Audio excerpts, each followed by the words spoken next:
Autoridades procuram 40 passageiros que já desembarcaram do cruzeiro MV Ondis numa altura em que há já 5 casos confirmados de infecção por hantavírus. Casa Branca renovou as críticas à Europa, que apelidou de incubadora de terrorismo no seu mais recente relatório estratégico. O Parlamento Europeu e os países do Bloco não chegaram a acordo para acabar com as tarifas sobre os produtos industriais norte-americanos.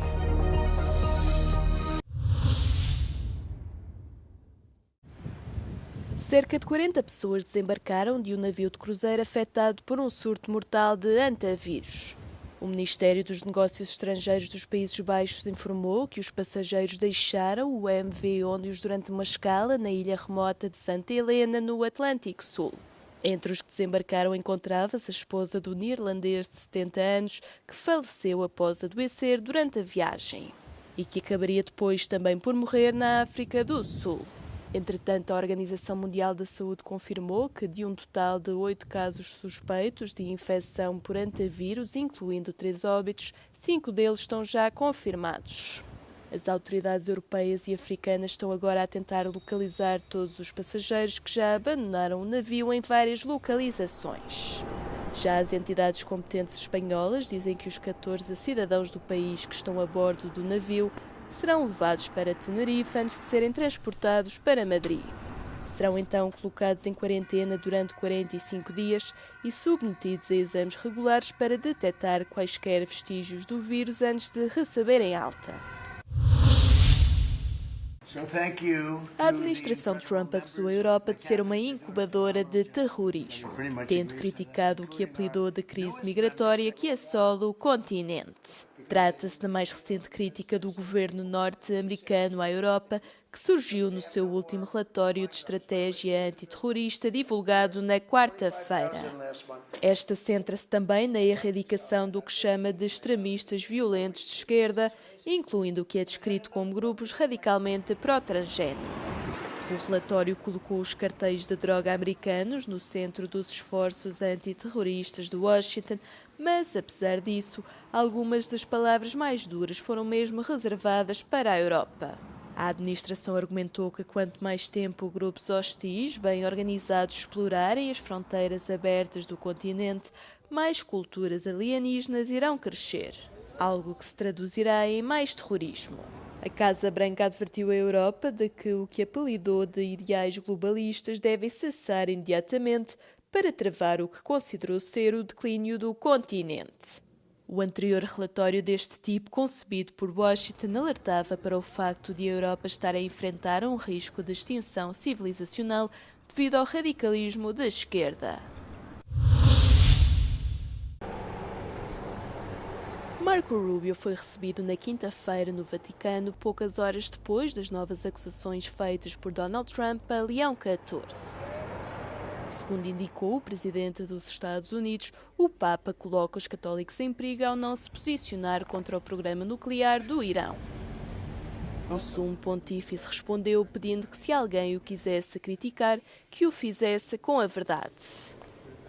A visita do secretário de Estado norte-americano foi assim considerada uma tentativa de reconciliação. Em comunicado, o Departamento de Estado referiu que o encontro sublinhou a sólida relação entre os Estados Unidos e a Santa Sé e o seu compromisso comum em prol da promoção da paz e da dignidade humana. Após a audiência com o Papa Leão XIV, Rubio reuniu-se com o seu homólogo da Santa Sé, Pietro Parolin, com quem falou dos esforços para alcançar uma paz duradoura no Médio Oriente. Na véspera, o cardeal italiano tinha considerado estranhas as afirmações de Donald Trump. La missione di Rubio prosegue con il governo italiano. Sono previsti incontri con la Premier Giorgia Meloni e con diversi ministri.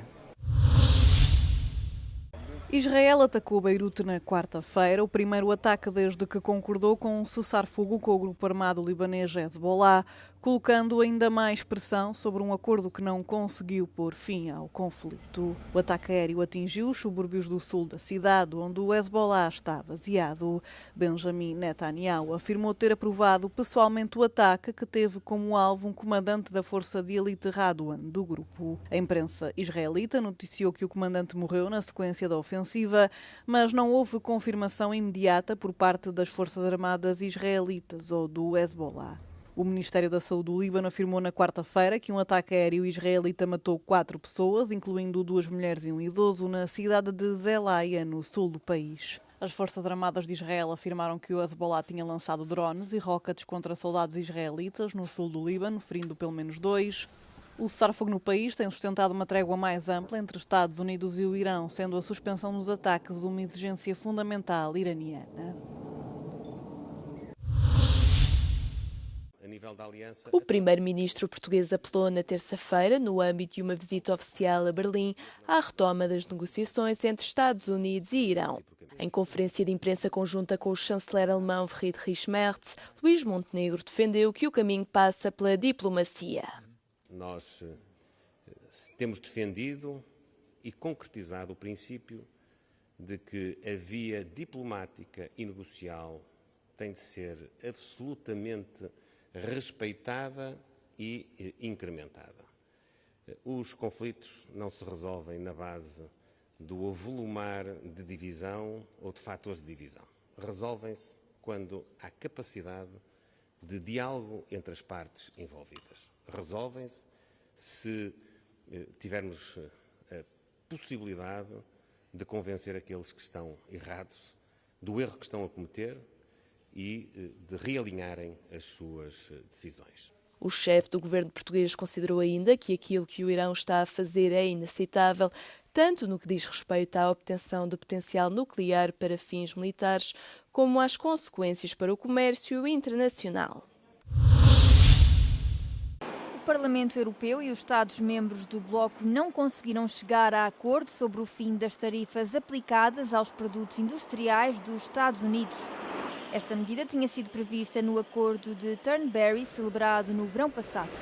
Isto acontece poucos dias depois de Washington ter intensificado a pressão sobre os negociadores europeus, ameaçando impor tarifas de 25% sobre os automóveis do bloco. Este valor ultrapassa o limite máximo de 15% acordado no verão passado na Escócia entre Donald Trump e a presidente da Comissão Europeia, Ursula von der Leyen. Apesar do fracasso da ronda de negociações, a presidência cipriota, em representação dos Estados-membros da União Europeia, afirma que as discussões geraram um impulso positivo.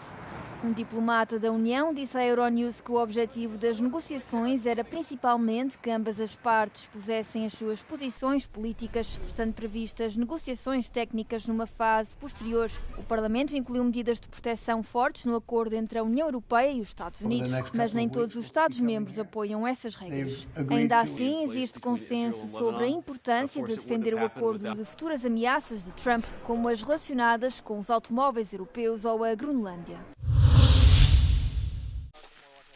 Com a chegada do calor, Portugal volta a preparar-se para a época de incêndios. Todos os anos o fogo consome milhares de hectares, colocando o país entre os mais afetados da Europa.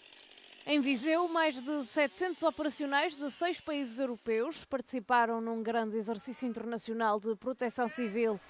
Equipas de Chipre, Chequia, Espanha, França, Polónia e Portugal testaram a resposta a um incêndio rural de grandes dimensões e rápida propagação. O exercício decorreu com meios reais no terreno, operações diurnas e noturnas e cenários simulados que incluíram áreas florestais e zonas habitacionais sem qualquer risco para a população. Além do combate às chamas, foram treinadas evacuações, apoio às comunidades afetadas e a coordenação entre meios nacionais e internacionais. Financiado pela União Europeia, o exercício pretende reforçar a cooperação internacional e preparar os países europeus para responder a catástrofes cada vez mais frequentes e complexas. A preocupação está a aumentar em Chipre quanto às perspectivas turísticas para este ano. algo que se deve à guerra no Irão e a dados preliminares que apontam para uma queda significativa no número de chegadas em abril e nos primeiros dias de maio, entre 30% e 40%. A Euronews visitou a cidade de Ayia Napa, onde a ausência de turistas é evidente. The sun is shining, temperatures are around 20 degrees Celsius, the businesses are open, but what's missing is the tourists.